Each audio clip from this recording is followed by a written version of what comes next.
নিতাই গৌর সীতানাথ প্রেমানন্দে আগমান হরি হরি ঈশ্বর সচ্চন্দ্র রূপং রসৎকুণ্ডলং গোকুলে ভ্রাজমান যশোদাভিয়া উলুখলা ধাবমানং পরামৃষ্টমত্তং ততদুত্তপা জয় রাধা দামোদর জয় রাধা দামোদর জয় রাধা দামোদর জয় রাধা দামোদর জয় রাধা দামোদর জয় রাধা দামোদর জয় নিতাই জয় নিতাই জয় নিতাই।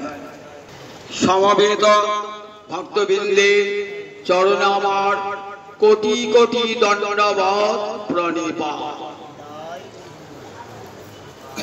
উদ্ধব আসছেন বৃন্দাবনে কৃষ্ণ প্রেরিত হয়ে। গচ্ছদ্ধব ব্রজং সৌম্য পিতৃ ন প্রীতিম আবহ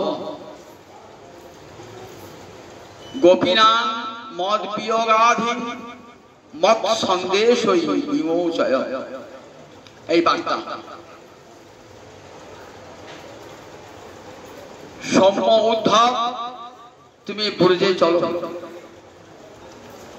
উদ্ধবকে সম্বোধন করলেন সৌম্য বলে। সৌম্য মানে কি বললেন? চন্দ্র,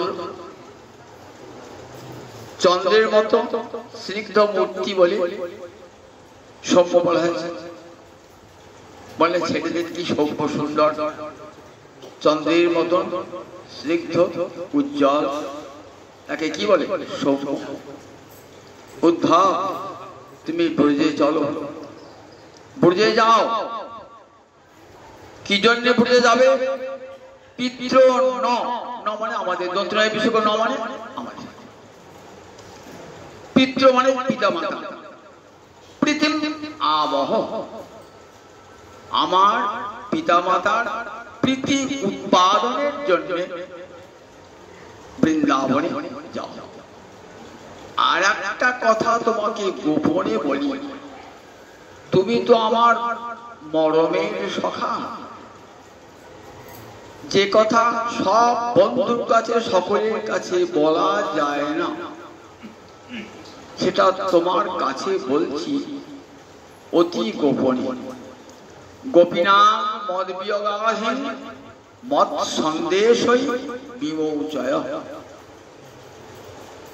গোপীনা মদ বিয়োগাধীন, আধি মানে মনপ্রিয়া, মদ বিয়োগাধী মানে আমার বিরহে তাদের অন্তরে যে বেদনা দেখা দিয়েছে। কাদের? গোপীনা গোপী। মত সন্দেশ, সন্দেশ মানে সংবাদ, মত সন্দেশ আমার সংবাদের দ্বারা, আমার কুশল বার্তার দ্বারা বিমোচন বিমোচন করো। অর্থাৎ তাদের অন্তরের যে বেদনা সেটা আমার সংবাদ দিয়ে বিমোচন। গোবিন্দ যখন মথুরায় আসছেন বলরামকে সঙ্গে নিয়ে, তখনই দেখলেন গোপীদের কৃষ্ণ বিরহে গোপীদের কেমন অবস্থা। আলু থালু বেশে তারা ঘর থেকে ছুটে এসেছেন। অক্রূরের রথের সামনে দেহটা পেতে দিয়েছেন। অক্রূর, তুমি তো আমাদের প্রাণের দেবতাকে নিয়ে যাচ্ছ, সুতরাং আমাদের প্রাণটাকেও নিয়ে যাও। যদি রথ চালাতে হয় আমাদের বুকের উপর দিয়ে রথ চালিয়ে যাও। কোন প্রকারের অক্রূরতাকে বুঝিয়ে কৃষ্ণ বললেন, অহম আয়াসি, আমি আবার আসবো তোমাদের কাছে গোপীগণ, তোমরা দুঃখ করো না। অহম আয়াসে, আমি ফিরে আসবো। এই আশ্বাস বাণীটুকু দিয়ে গেলেন। এই আশ্বাস বাণীটুকুর জন্য গোপীরা কোন প্রকারে প্রাণটা ধরিয়াছে। তারা কেমন? তা মন মনস্কা মদ প্রাণা মদর্থে তপ্ত দৈহিকা ধারন্তি অতি কৃচ্ছেন প্রাণা। তারা মন মনস্কা, তাদের মনটা সব আমাতে দিয়ে দিয়েছেন, আবার আমারও মনটা সব তাতে। মন মনস্কা মানে গীতায় ভগবান কি বলেছে অর্জুনকে? এই যতক্ষণ মনমনা না হয়ে যায় তখন ভগবত প্রাপ্তি ঘটে না। শেষ উপদেশ ভগবানের, মনমনা ভব মদ্ভক্ত মজ্জাজিমাং নমস্কুরু। দেখুন কেমন করে মনমনা হতে হয়। গোপীরা তার আদর্শ চরিত্র, এই গীতার মন্ত্রের আদর্শ মূর্তি গোপীরা। উদ্ধবকে বলছেন গোবিন্দ, তারা গোপীরা মন মনস্কা, তারা মনটা আমাকে দিয়েছে, আমার মনটাও মত প্রাণা বললেন, প্রাণটা তাদের চলেই যেত, কিন্তু কেন যায় নাই জানো? প্রাণটা আমাকে অর্পণ করেছে। মদর্থে তত্ত্ব দৈহিকা, একটা দেহটাকে রাখতে গেলে কি চাই বলুন দেখি? সামান্যতম আহার তো দিতে হবে, একটু নিদ্রা দিতে হবে। বলে আমার জন্য তারা আহার নিদ্রা দিয়ে যার দৈহিক সেটাও তারা ত্যাগ করেছে। মদর্থে তত্ত্ব দৈহিকা ধারন্তি অতিকৃচ্ছেন, খুব কষ্টে প্রাণটা তারা ধরে আছে। কেন? ওই আমার আশ্বাস বাণীটুকু, অহম আয়াসে, আমি আবার আসবো, গোপীগণ তোমরা দুঃখ করো না। ওই আশ্বাস বাণীটুকু পেয়ে ধারন্তি প্রাণান অতিকৃচ্ছেন, খুব কৃচ্ছতার কষ্টের সঙ্গে প্রাণটা তারা ধরে আছে। তাই আমার বিরহে তারা কাতরা। উদ্ধব তুমি গিয়ে আমার সংবাদটা দিয়ে তাদের অন্তরের আরতি নাশ করো। উদ্ধব আসছেন গোবিন্দের সেই বার্তাটি নিয়ে সোনার রথে চড়ে। রাজধানীর রথটা কেমন হবে? সাতকম্ভের রথ। সাতকম্ভ মানে সোনা দিয়ে তৈরি। সাতকম্ভের রথ, সোনা দিয়ে তৈরি রথে। রাজধানী থেকে আসছে তো রাজদূত, সে কি যে সে গাড়িতে আসবে নাকি? গরু গাড়িতে আসবে? সোনার রথে চলে আসছে। কিন্তু মনটা পরম দীনতায় ভরা। ভাবছে বৃন্দাবনে যাচ্ছি, কি এমনি করে বৃন্দাবনে যাওয়া উচিত? মনে মনে ভাবছি। বৃন্দাবনে যদি যেতে হয় অতি দিন বেশি বৃন্দাবনে যেতে হয়। উদ্ধব পণ্ডিত বিদ্যান্ত জানেন যে বৃন্দাবনে এত ঐশ্বর্য দেখিয়ে বৃন্দাবনে কি যাওয়া যাবে, যাওয়া কি উচিত? মনে মনে ভাবছি। ব্রজবাসীদের দর্শন সে তো পরম সৌভাগ্যের বিষয় যে বৃন্দাবনে গোবিন্দের এত লীলা, সেই বৃন্দাবন ধাম দর্শন কি এত সোজা? আর আমি রথে চড়ে অহংকার করে নিয়ে দেখিয়ে যাচ্ছি, কিন্তু সখা পাঠিয়েছেন রথে করে। আসছে মনে মনে, আমি কি বৃন্দাবন পর্যন্ত পৌঁছাতে পারবো? বৃন্দাবন যেতে হয় কেমন করে? দিন বেশে দিন ভাবে সমস্ত অহংকার বর্জন করে, মনের সমস্ত কামনা বাসনা পরিত্যাগ করে, বিষয় ছাড়িয়া কবে শুদ্ধ হবে কবে হাম হের হব সেই মধুরী বৃন্দাবন।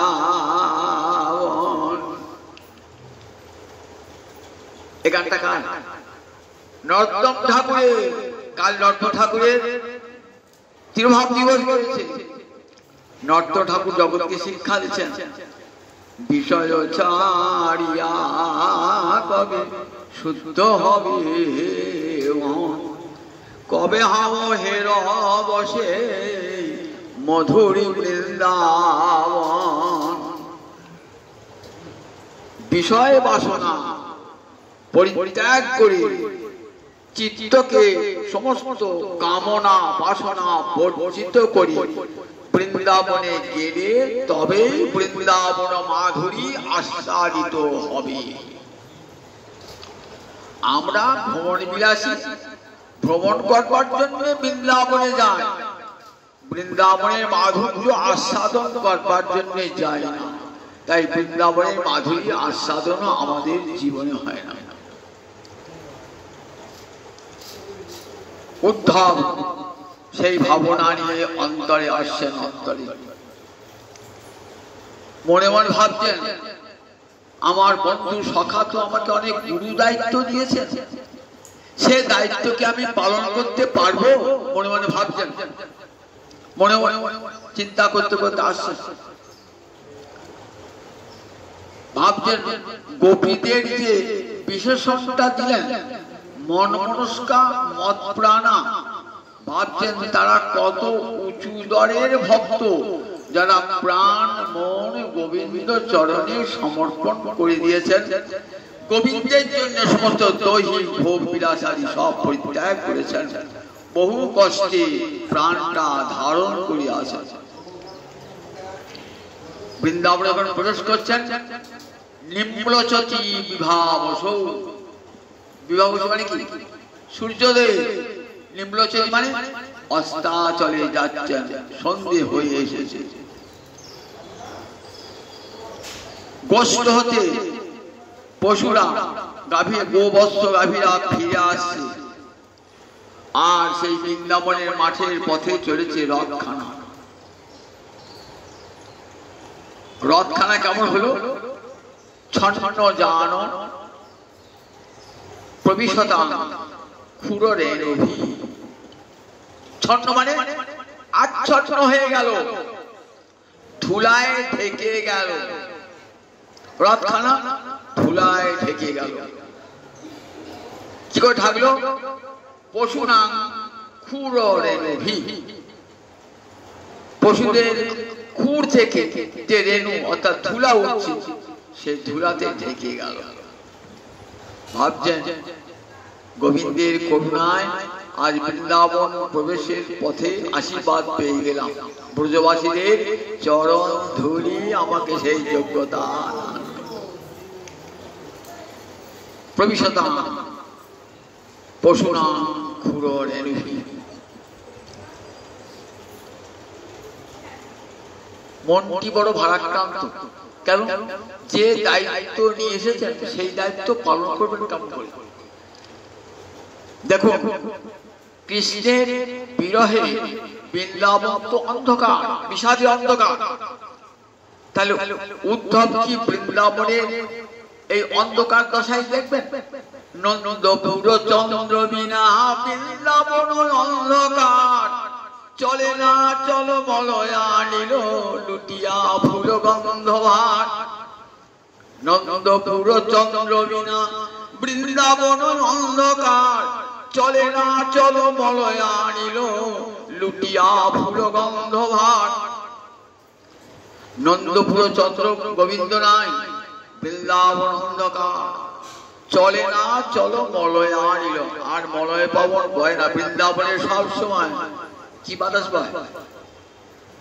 মলয় পবন কোথেকে আসে? বিন্ধ্য পর্বত থেকে আসে।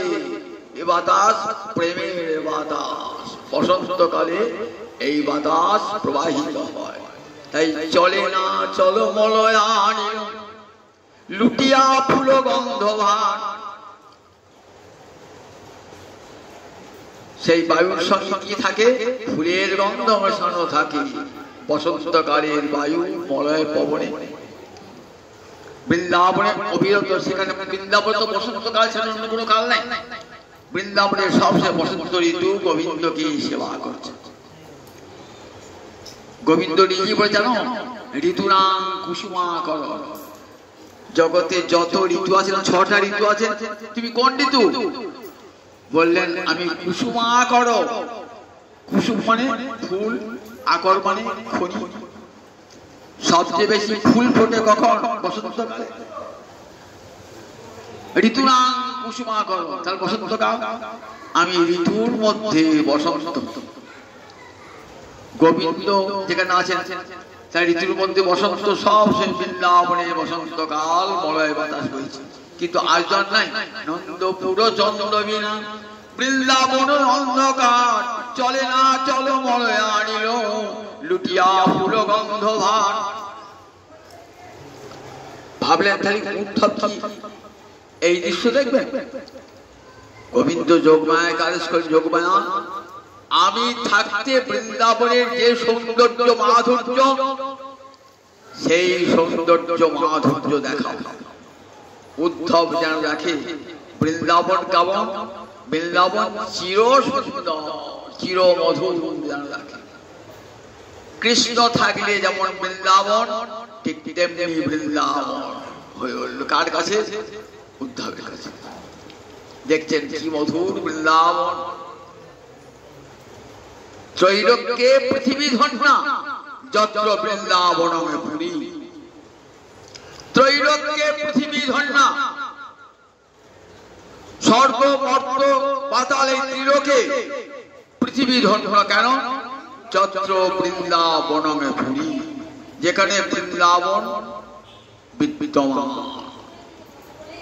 বৃন্দাবন বিদ্যমান যেখানে, যত্র বৃন্দাবনমে পুরী। ত্রৈলোক্যে পৃথিবী ধন্যা যত্র বৃন্দাবনমে পুরী। ত্রিলোকে পৃথিবী ধন্যা, কারণ সেখানে বৃন্দাবন রয়েছে। বৃন্দাবন এতই বৃন্দাবনের মাধুরী, এতই বৃন্দাবনের সৌন্দর্য।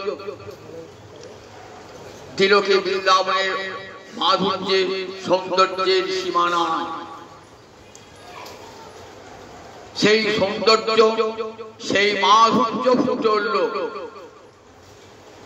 উদ্ধব যখন গেলেন, লীলাশক্তি যোগমায়া সুন্দর করে তুলে ধরলেন, বৃন্দাবনের ছবি খানি তুলে ধরলেন। দেখছেন কি সুন্দর বৃন্দাবন। বৃন্দাবন বড় না বৈকুণ্ঠ বড়? বৃন্দাবন বড় না বৈকুণ্ঠ বড়? দেবতারা ভাবছেন কোনটা বড়। তুলাদণ্ডে একদিকে চাকায় বৃন্দাবনকে আর একদিকে বৈকুণ্ঠ। যেটা ভাবছি ভারী হবে সেটা নিচে থাকে, আর যেটা হালকা তুলাদণ্ডে চাপালেন একদিকে বৃন্দাবন আর একদিকে বৈকুণ্ঠ। বৈকুণ্ঠ হালকা উঠে গেল কোথায়, আর বৃন্দাবন ভারী বলে রয়ে গেল। তাহলে দেখুন, বৈকুণ্ঠ হতো বৃন্দাবনের এত মহা মহিমা। বৈকুণ্ঠ হতো বৃন্দাবন। সেই বৃন্দাবনে যখন সেখানে শ্যামকুণ্ড, রাধাকুণ্ড, গিরি গোবর্ধন, কত সৌন্দর্য নিকেতন বৃন্দাবন। সব ঋতুর ফুল ফল রয়েছে, সব ঋতুর পাখিরা সেখানে রয়েছে। সেখানে বর্ষাকালেও কোকিল ডাকে বৃন্দাবনে।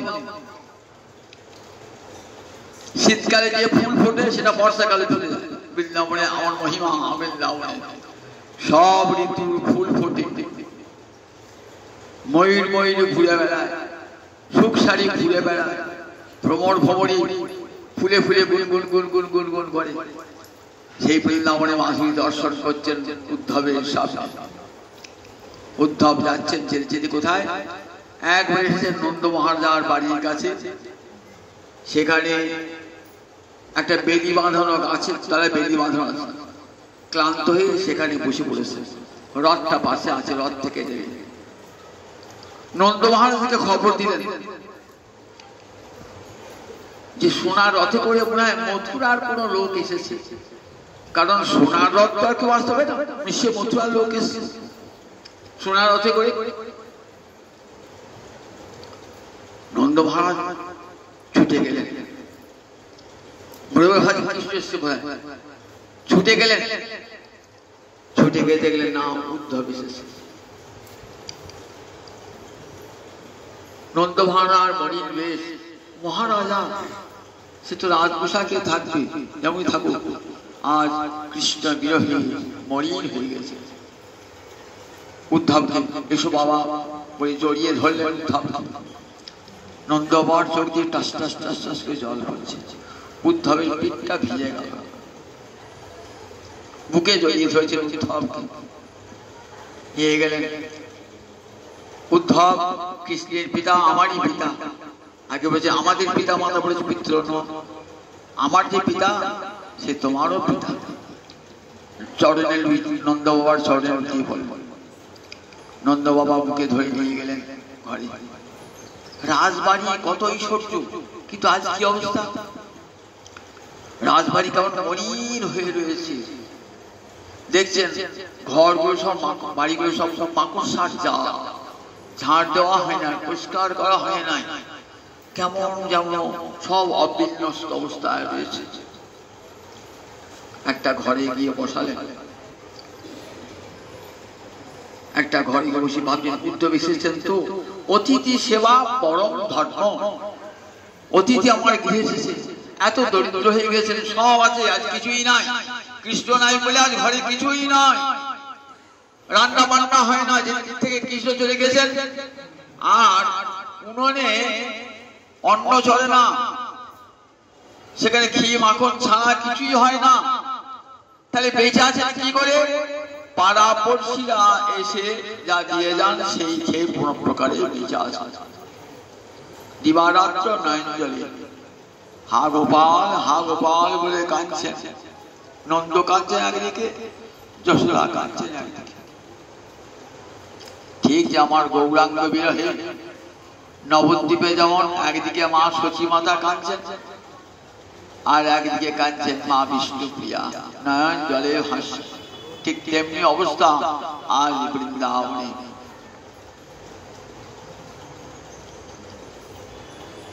উদ্ধব দেখছেন নন্দ মহারাজ অবস্থা, শুনে এসেছিলেন পিতৃ প্রীতি আবহ, আমার পিতা মাতার প্রীতি উৎপাদন কর। বসেছেন, কেমন কেমন ভাবছেন, কি করে সান্ত্বনা দান করবো এদের মনে মনে ভাবছেন। মনের ভাষাটা, সান্ত্বনার ভাষাটা কেমন হবে ভাবছেন। উদ্ধব কিন্তু যেসে লোক নন। বৃষ্টিনাং প্রবর মন্ত্রী কৃষ্ণস্য দ্বৈত শাখা, শিষ্য বৃহস্পতি সাক্ষাৎ উদ্ধব বুদ্ধি সত্তম। বৃষ্টি বংশের যদু বংশের প্রধানমন্ত্রী, উগ্রসেন রাজা, আর মন্ত্রীর শ্রেষ্ঠ হলেন উদ্ধব, কৃষ্ণের প্রাণ শ্রেষ্ঠ সখা। সাক্ষাৎ বৃহস্পতি, দেবগুরু বৃহস্পতির কাছে চারি বেদ উপনিষদ পড়ে এসেছেন। বুদ্ধিতে উদ্ধবের সমান কেউ নাই। সেই উদ্ধব ভাবনাতে আনতে পারছেন না যে কেমন করে নন্দ যশোদাকে আমি সান্ত্বনা দান করব।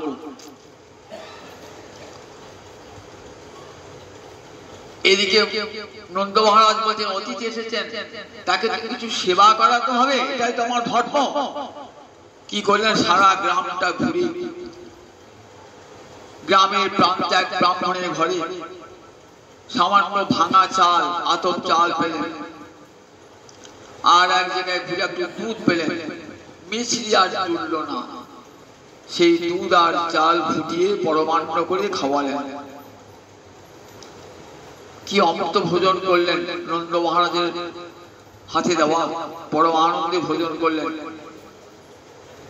রক্তপত্রকে বললেন বিছানা পেতে দাও। উদ্ধবকে স্বয়ং অনেক রাস্তা পরিশ্রম করেছে এবং তার পদ সংবাহন করো, চরণ সংবাহন করো। রক্তপত্র তার চরণ সেবা করে ক্লান্তি দূর করে এইবার নন্দ মহারাজ কাছে গিয়েছে। নন্দ মহারাজ নিজের কথা বলতে পারছেন না, আবার সরাসরি কৃষ্ণের কথাও বলতে পারছেন না। ভাবছেন উদ্ধব কোন দুঃসংবাদ নিয়ে এলো না তো? আমার ছেলের সবসময় দুঃসংবাদ লেগে আছে, জন্ম থেকেই দুঃসংবাদ, দুর্ঘটনা ঘটেছে। এখন এলো কেন উদ্ধব? তাহলে কোনো খারাপ খবর নিয়ে আসে নাই তো? তাই একবারে কৃষ্ণ কেমন আছেন এ কথাটা বলতে পারছেন না। বললেই যদি অন্য কোনো উত্তর শোনেন তখনই বলছেন, আচ্ছা উদ্ধব, অভিনমাতরং সরতি কৃষ্ণ, আচ্ছা কৃষ্ণ কি তার মায়ের কথা মনে করে না? আমার সবসময় সঙ্গ পেত না, কিন্তু মাকে ছাড়া তো এক মুহূর্ত হতো না। গোপাল কেবল মা মা তার রব ছিল। মায়ের আঁচল ধরে সবসময় উঠোনে ঘুরে বেড়াচ্ছে, ছুটে গোষ্ঠ থেকে ঘুরে এসে মা আমার ক্ষুধা পেয়েছে বলে মায়ের উপর কত আবদার, কত জোর, দিতে দেরি হলে খাবার ছুঁড়ে ফেলে দেওয়া, চোখের জলে ভাসা। সেই মাকে মনে পড়ে না একবার? আমাকে না মনে করতে পারে? অভিনব মা তরং সরতি কৃষ্ণ মনে পড়ে না? আচ্ছা তার সখাগণকে শ্রীরাম সুদামকে রাত্রে ঘুমাতে ঘুমাতে শ্রীরাম সুদামকে ডেকে উঠত, তাদের কথা মনে পড়ে না? বৃন্দাবনের কথা মনে পড়ে না? যমুনা পুরীদের কথা মনে পড়ে না? গোবর্ধন পর্বতের কথা মনে পড়ে না? যে গোবর্ধনের পর্বতের উপরে সে গোচারণ করত, কৃষ্ণের বংশীধ্বনি শুনে গোবর্ধন গলিয়ে গেছিল। আর গোবিন্দের চরণ চিহ্ন এখনো রয়েছে সেই গোবর্ধনে, গেলেই দেখতে হবে। গোবিন্দের বংশীধ্বনি শুনে গোবর্ধনের পাথর গলে গেল, তারপরে গোবিন্দের পদচিহ্ন।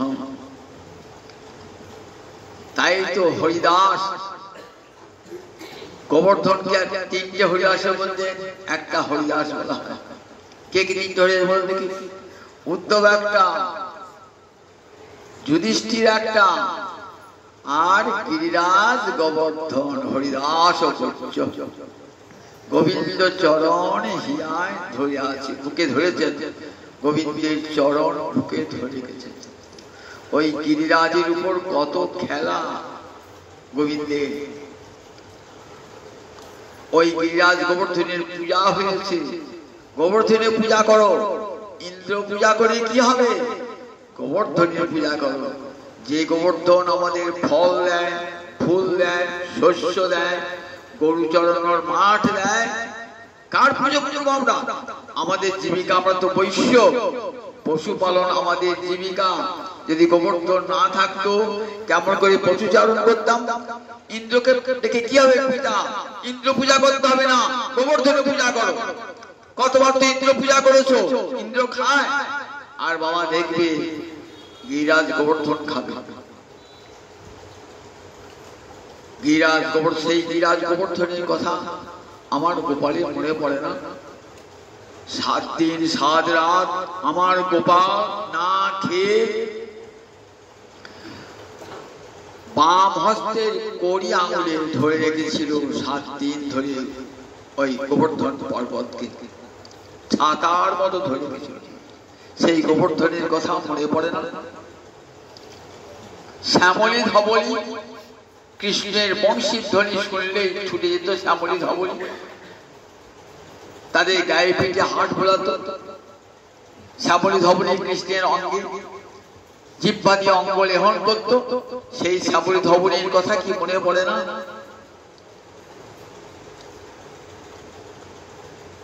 আচ্ছা উদ্ধব, আচ্ছা উদ্ধব বলো তো, শুনলাম কৃষ্ণ নাকি গুরুগৃহে গিয়েছেন পেট পাঠ করবার জন্য। কৃষ্ণ বললাম, যে কৃষ্ণ আমার গরু চড়াতো, আমার যা খুশি খেলা কর, কোনো কঠোরতা আমার ছেলে সহ্য করতে পারে না।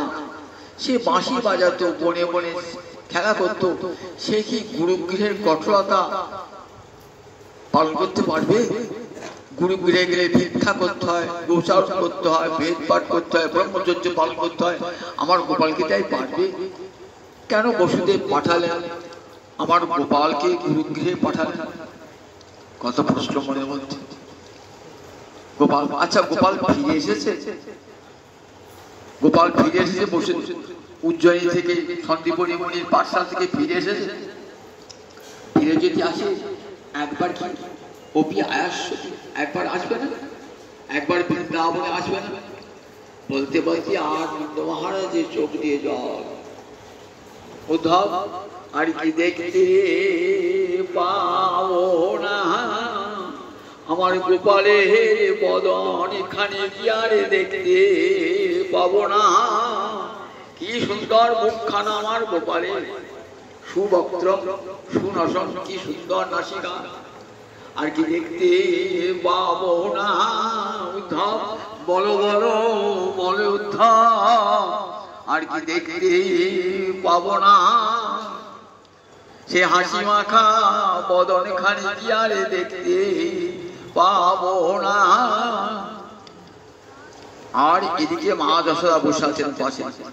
প্রথমে ভেবেছিলেন বোধহয় কৃষ্ণ এসেছে, দেখলেন কৃষ্ণ আসে না, চোখটা একবার খুলেছিলেন, কিন্তু আবার চোখটা মুদ্রিত করলেন।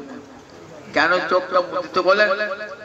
এই ব্রজ আমি আহারি দেখব না রে, যে ব্রজে আমার গোপাল নাই রে, সেই ব্রজ আমি আর দেখব না রে। আমি জন্মের মতো নয়ন মুদে রইলাম, এই ব্রজ আমি আর দেখব না রে,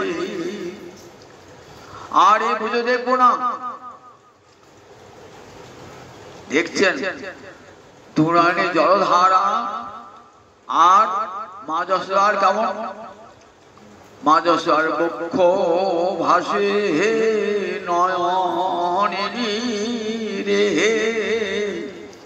আর বসনে ভাসে স্তনক্ষী রে, বক্ষ ভাসে নয়নে রে, বসনে ভাসে স্তনক্ষী রে। গোপালে তখন 11 বয়স, মায়ের অন্তরে বাৎসল্য গোপালে মরে পড়ে গেছে, মায়ের স্তন দিয়ে দুগ্ধ ক্ষরণ হচ্ছে,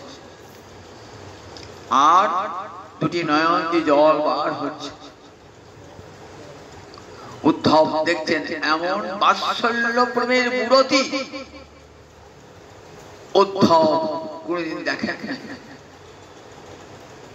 যদি বৃন্দাবন না আসতাম তাহলে কোনদিনই দেখতে পেতাম না এই বাৎসল্যের মূরতি নন্দ যশোদা। বাৎসল্য একটা রস, তার মূর্তি আছে নাকি? সে তো হৃদয়ে থাকে, কিন্তু বাৎসল্য রস মূর্তি ধারণ করেছে বৃন্দাবনে মা যশোদা আর পিতানন্দের মধ্যে। আমি যদি বৃন্দাবনে না আসতাম তাহলে কি দেখতে পেতাম? ব্রজের ভালোবাসার কথা উদ্ধব জানেন না। উদ্ধব তো পণ্ডিত, তিনি জানেন তার গোবিন্দ শঙ্খচক্র গলা পদ্মধারী, কুরুক্ষেত্রে মহাযুদ্ধে মহানায়ক, সেই রূপে তার উপাসনা। ব্রজের গোপালের কথা এটা উদ্ধব তো জানেন না। উদ্ধবের ঈশ্বর বুদ্ধি, আর ব্রজে কৃষ্ণকে ঈশ্বর নাহি জানে ব্রজজন। কৃষ্ণকে ঈশ্বর বলে জানেন না ব্রজনেরা। মোর পুত্র মোর সখা মোর প্রাণপতি। বৃন্দাবনে কিভাবে কৃষ্ণ আমাদের পুত্র, কৃষ্ণ আমাদের সখা, কৃষ্ণ আমাদের প্রাণ কান্ত। তাই ব্রজের ভালোবাসা আর মথুরার উদ্ধবের ঐশ্বর্যবোধ দুটোই কত ভাড়া দেখি। উদ্ধব তো বুঝতেই সময় লাগছে। উদ্ধব জানেন সত্যং জ্ঞানম অনন্তং ব্রহ্ম ইয়ং ব্রহ্মা পরমেন্দ্র রুদ্রমূর্তস্তন্তে দিব্যস্তবে বেদে সাঙ্গপদোপনিষে গায়ন্তি ইয়ং শ্যামা। ওরে বাবরা বাবরে, ভগবানকে ব্রহ্মা বরুণ রুদ্র ইন্দ্র সব স্তব করছে বেদ মন্ত্র দিয়ে। আর সেই ভগবান বৃন্দাবনে কাদের স্তব করছেন? ব্রজবাসী। মা যশোদার অঙ্গনে ধুলা কাদা ঘাটছে, গরুর লেজ ধরে কৃষ্ণ বলরাম খেলা করছেন। গায়ে কত গোবর মাখা, গরুর চোনা মাখা অঙ্গে। এই গোপালকে দেখেন নাই উদ্ধব। উদ্ধব জানেন তার ভগবান সত্যং জ্ঞান অনন্ত ব্রহ্ম পরব্রহ্ম রূপে জানেন। আজ বৃন্দাবনে এসে অভিনব জ্ঞান হয়ে গেল উদ্ধবে। ভাবছেন যদি বৃন্দাবন না আসতাম তাহলে কি জানতে পারতাম এমন প্রেম বৃন্দাবনে রয়েছে। কৃষ্ণকে ঈশ্বর নাহি জানে বুড়িজন, তারা কি জানে? তারা মা যশোদা জানে কৃষ্ণ আমার পেটের ছেলে। সুখদেব বলছে মহারাজ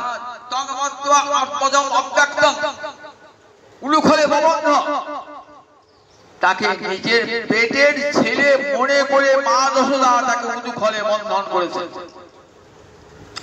ভগবানকে মারা যায় কিন্তু মা যশোদা বেঁধেছেন, জগৎকে রেখেছেন। দেখো ভগবানকে বাঁধা যায়, তবে তোমাদের জ্ঞানে নয়, যোগে নয়, ঐশ্বর্য বুদ্ধিতে নয়, তপস্যায় নয়, বেদ পাঠে নয়, বিশুদ্ধ প্রেমে ভগবানকে বাঁধা যায়।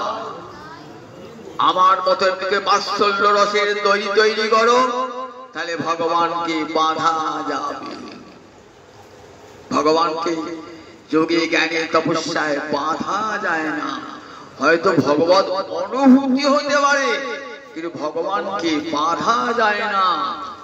যত বাচ নিবর্তন্তে অপ্রাপ্ত পুরুষাস, বাধা দণ্ডের কথা বাক্য যেখানে পৌঁছাতে পারে না যে ভগবানের কাছে মনের সঙ্গে ফিরে আসে, আর সে অধরা ভগবান, অস্পর্শ ভগবান, সেই ভগবানকে মা যশোদা বর্জির একটা গোয়ারিনী, যার যোগ জ্ঞান ধ্যান তপস্যা বেদ পাঠ কিছুই নাই, মা যশোদা তাকে দড়ি দিয়ে বন্ধন করলেন। তাহলে একবার বুঝুন, একবার ব্রজের প্রেমটা কত উঁচুতে। উদ্ধব নাগালই পাচ্ছেন না। উদ্ধব তো দূরের কথা, ব্রহ্মা শিব নাগাল পান না এই ব্রজ প্রেম এত উঁচুতে। জগতের সমস্ত মনীষী স্বীকার করেছেন ব্রজ প্রেম সর্বোপরি। দেখছেন নন্দ মহারাজের চোখের জল, বলছেন বলতে ভাবে কি সান্ত্বনাটা দেবো। মহারাজ কেঁদেন না বলবো, মা যশোদা কেঁদেন বলবো, ভাবছেন সেটা বললে তো শাস্ত্র বিরোধী কাজ হয়ে যাবে। জগতে সবাই কার জন্য কাঁদে? নিজের স্ত্রীর জন্য, পুত্রের জন্য কাঁদে, আত্মীয় স্বজনের জন্য কাঁদে, ভগবানের জন্য কেউ কাঁদে? আর মা যশোদা পিতানন্দ ভগবানের জন্য কাঁদছে। বলি যদি কেঁদো না তাহলে তোমার শাস্ত্র বিরোধী কর্ম হবে। মনে হচ্ছে মা যশোদা পিতানন্দ তোমরা যুগ যুগ ধরে কৃষ্ণ কৃষ্ণ বলে কাঁদো, আর তোমাদের এই কান্না দেখে জগতের জীব কাঁদো, জগতের জীব কাঁদো। গৌরহরি বলেছিলেন না, মা তুমি না কাঁদতে পারে জগতের জীব কাঁদবে না, হরি বলে কাঁদবে না। বিষ্ণুপ্রিয়া তুমি না কাঁদলে জগতের জীব কৃষ্ণ বলে কাঁদবে না। তাই আমাকে সন্ন্যাস গ্রহণ করতে হবে। আমার বিরহে কাঁদবে, চোখের জলে ভাসবে, বিশ্বের জীব হরিনাম নিবার কাঁদবে। কি করে বলি? আবার যদি বলি কাঁদো তাহলে তো সান্ত্বনা দেওয়া হলো না, সান্ত্বনা দেওয়া হলো না। দেখুন কিরকম বিপদ পড়েছে। যদি বলি কান্না থামান তাহলে শাস্ত্র বিরোধী কাজ হবে। আবার যদি বলি না যত ইচ্ছা খুশি কাঁদো, তাহলে সান্ত্বনা দেওয়া হবে না। ভাবছেন কি করে সান্ত্বনা দেবো? এত বড় পণ্ডিত ব্যক্তি সান্ত্বনার প্রবোধ বাক্য খুঁজে পাচ্ছেন না। নন্দ মহারাজ একসময় বললেন যে দেখো লোকে কি করে, পিতাই পুত্রকে রক্ষা করে সমস্ত বিপদের হাত থেকে, আর কৃষ্ণ আমাদের এমনি না, আমরা এমন সৌভাগ্যবান। দেখো না কৃষ্ণ আমাদেরকে বাঁচিয়েছে কত বিপদ থেকে, জানো? কালীদহের সাপের মাথায় নৃত্য করে কালীদহের জলকে, যমুনার জলকে বিষমুক্ত করেছে, নইলে ব্রজবাসী সব মরে যেত। আবার দেখো ওই দিন রাত্রি হয়ে গেছে, আমরা কেউ ফিরি নাই। ওই কালীদহের পাশে যে বন, সেই বনে রাত্রিবাস করলাম। হঠাৎ আগুন জ্বলে উঠল, বাঁচাও বাঁচাও করছে ব্রজবাসীরা। কৃষ্ণ বললেন ভয় নাই, হাঁ করে কি করেছে আগুন পান করে দিল। 7 দিন ব্যাপী দেবরাজ ইন্দ্র এমন বজ্রপাত বাড়ি বর্ষণ করতে লাগলো যে বৃন্দাবন ভেসে যাবে। গিরিরাজ পর্বত চূর্ণ বিচূর্ণ হয়ে যাবে। কিন্তু আমার গোপাল বাম হস্তের কড়ি আঙুল দিয়ে 7 দিন ধরেছেন, ব্রজবাসীকে রক্ষা করেছেন। কত বিপদ থেকে বৃন্দাবনে কত অসুর এসেছে, আর আমার গোপাল সব অসুর হাত থেকে সকলকে রক্ষা করেছে। দেখো আমার আকার সময় কি মনে হয় যেন আবার দেখো যখন গেলাম কংসের ধনুর যোগ্য না, সেই ধনুখানা তো বিরাট 100 হাত ধনু। আমার ছোট্ট গোপাল হাত দেওয়া মাত্রই ধনুটা ভেঙে গেল। আমার এত রাত হাতি যজ্ঞে প্রবেশ করবার সময় আমি ভাবলাম হাতিটা বোধহয় আমার ছেলেকে মেরে দিল। এখন নন্দবার তো সঙ্গে গেছিলেন, ভাবে মেরে দিলে বোধহয় সুরে করে তুলে আসে দেবে। তার উল্টো হলো, ছুঁচের মতো হয়ে গলিয়ে গেল। গিয়ে কি করলেন, হাতিটাকে সুরটাকে ধরে পাক দিতে লাগলো, মো মো করে পাক দিয়ে ছুঁড়ে ফেলে দিল। হাতিটা মুখ দিয়ে রক্ত উঠে মরে গেল। আবার তার দাঁত দুটো মুখ থেকে খুলে নিয়ে একটা কৃষ্ণ একটা বড় চাঁদুরার মস্তিকের সঙ্গে যুদ্ধ করে সব আমি চোখে দেখছি।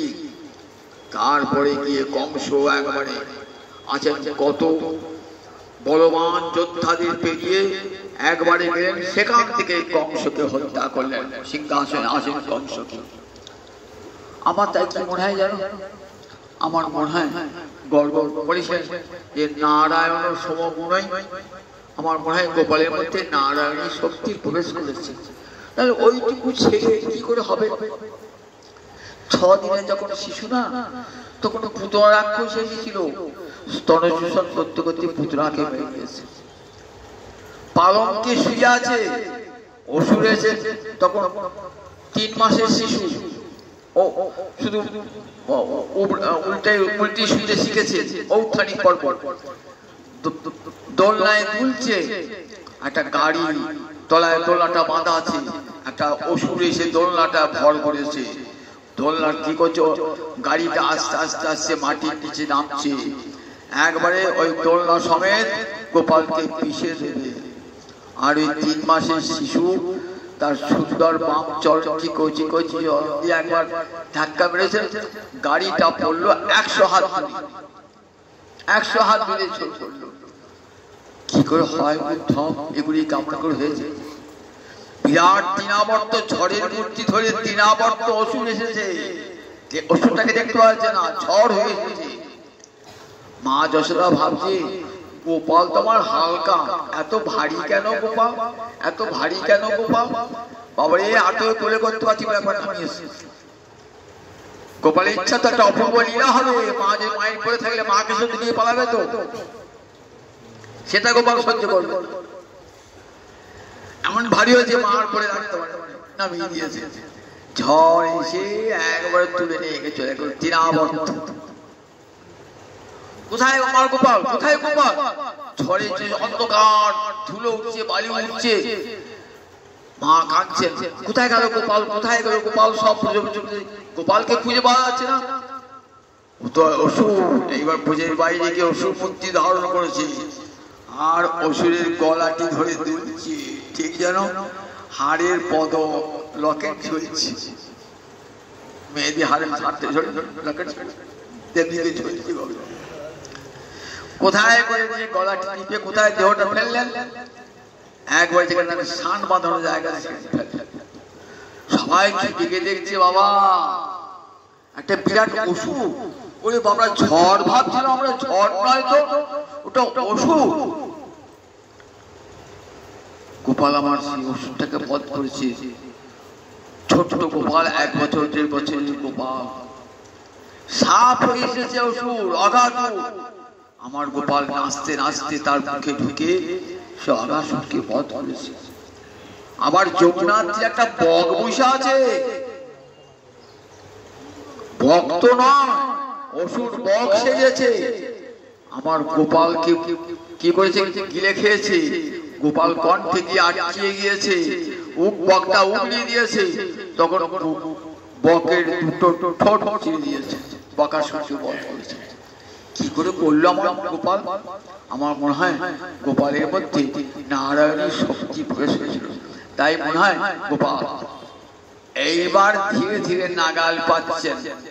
তিনি তো গোপালের ঐশ্বর্যের সাথে উদ্ধব পরিচিত, ব্রজের গোপালকে তো চেনেন না, তিনি চেনেন কুরুক্ষেত্রের কৃষ্ণকে, মথুরার কৃষ্ণকে চেনেন, কংস ধ্বংসকারী কৃষ্ণকে চেনেন, ওই ব্রজের ছোট গোপালকে চেনেন না।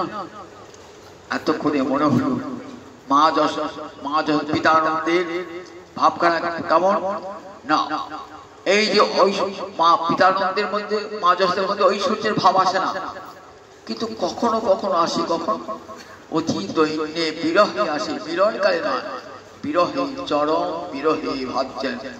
তাহলে বোধহয় আমার ছেলে বোধহয় ভগবানই বটে। ওই যে গর্গস্য বচনকে যথা, গর্গ বলেছিলেন তোমরা সমস্ত বিপদ থেকে মুক্তি পাবে এই ছেলের জন্য। নারায়ণের সমগুণ নয়, নারায়ণের সমান গুণ বিশিষ্ট। এখন মনে হচ্ছে গর্গের বাক্যই বোধহয় সত্য। সন্ত গোসাই পাল বলছেন বৃন্দাবনে ঐশ্বর্য মাধুর্য দুই আছে, শুধু মাধুর্যের ক্ষেত্রে বলে ঐশ্বর্য নাই তা নয়, ঐশ্বর্য থাকতেই হবে, ঐশ্বর্য না থাকলে পরে মাধুর্য সুন্দর করে ফুটে উঠবে না। কেমন মাঝে মাঝে ঐশ্বর্য দেখা যায়, কিরকম? আপনি উনুনের দুধ চাপিয়েছেন তো টকবক টকবক ফুটছে, দেখবে একটা টুকরি, খড়ের টুকরি গিয়েছে, আপনি ছাগড়ি নিয়ে আসেন চুল বলে, ও দেখছেন বাবা আবার কোথায় চলে গেল ওই টুকরোটা, খড়ের টুকরোটা, আবার আবার যে ছাগনা আবার লুকিয়ে পড়ছে। ঠিক এমনি করে ঐশ্বর্য মাঝে মাঝে দেখা যায়। শ্রী গোস্বামী বলছেন পর্বণী দৃশ্যতে ত্রিবেণীতে কি আছে? গঙ্গা যমুনা সরস্বতী, প্রয়াগে গঙ্গা যমুনা সরস্বতীকে দেখতে পান? দেখতে পান, সরস্বতী নাই। রাজস্থানের মরুভূমিতে ওই সরস্বতী নদী শুকিয়ে গেছে, এখন শুধু গঙ্গা যমুনাকে দেখা যায়। শ্রী গোসাই বলছেন দেখা যায় পর্বণী দৃশ্যতে, পর্বে পর্বে সরস্বতী প্রবাহ দেখা যায়। ঠিক তেমনি বৃন্দাবনে ঐশ্বর্য পর্বে পর্বে দেখা যায়। কখন? যখন ঘোর বিরহ, তখন দেখা যায় বৃন্দাবনে ঐশ্বর্য। পিতা মাতার ঘোর বিরহে ঐশ্বর্য বোধ এসে যায়। মা কাঁদছেন ছেলের জন্য, বাবা কাঁদছে ছেলের জন্য, মনে মনে কি ভাবছেন? ছেলে তো আজ অনেক বড় হয়ে গেছে, মা বাবার কাছে খবর রাখবে, ছোট্ট ছেলে আমার বিলেত ডাক্তার হয়ে গেছে, আর কি আমার ছোট্ট শিশুটা আছে। তখন মা বাবার মনে একটা ঐশ্বর্য বোধ জাগ্রত। নন্দ মহারাজ মা যশোদার মনে দেখা দিয়েছে, তখনই উদ্ধব ভাবছেন যে এইবার সুযোগ এসেছে সান্ত্বনা দেওয়া। উদ্ধব তো ঐশ্বর্য মার্গের ভক্ত, এতক্ষণ খেই পাচ্ছিলেন না, কুল পাচ্ছিলেন না, এইবার উদ্ধব খেই পেলেন, অকুলে যেন কুল পেলেন। কি করে নন্দ যশোদাকে সান্ত্বনা দান করা যায়। এরপরই উদ্ধবের বচন শুরু হবে নন্দ যশোদার উদ্দেশ্যে। আবার আগামী দিন শিখাবে 8টা 10 জয় জয় জয় জয় জয়।